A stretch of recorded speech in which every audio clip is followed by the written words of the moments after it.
waxaan rabnaa markaa dhowr qodob inaan caddayno.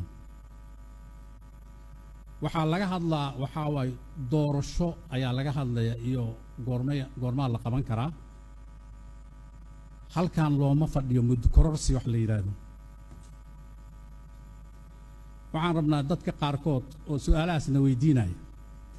ajandaha maanta waxaa waaye qodobka 9aad ee dastuurka ku-meel gaarka ah. madaxweynaha jamhuuriyadda federaalka Soomaaliya wuxuu u ogolaanayaa golaha shacabka mar walba inuu la hadli karo. codsigaas ka yimid madaxweynaha jamhuuriyadda federaalka Soomaaliya ayaad halkan ku fadhidaan. kulankan ma aha kulan wadajira ma aha. waa kulan uu leeyahay golaha shacabka ee baarlamaanka federaalka ah. dhowr jeer halkaasaan ka sheegnay waxaan dhahnay golaha shacabka diyaar uma aha khilaafka inuu ka mid noqdo. wuxuu diyaar u yahay xalka mar walba inuu qayb ka ahaado.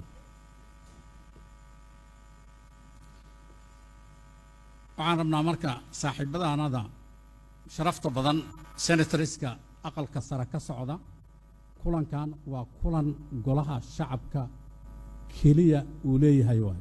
warbixinna waxaa laga dhagaysan doonaa madaxweynaha jamhuuriyadda federaalka Soomaaliya.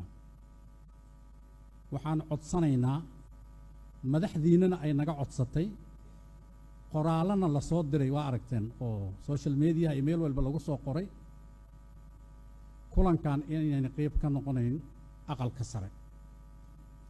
saaxiibadaanada sharafta leh marka waxaan ka codsanaynaa saas inay u fahmaan si aan khilaaf iyo buuq uusan u dhicinna waxaan ka codsanaynaa in kulankan loo daayo keliya golaha shacabka.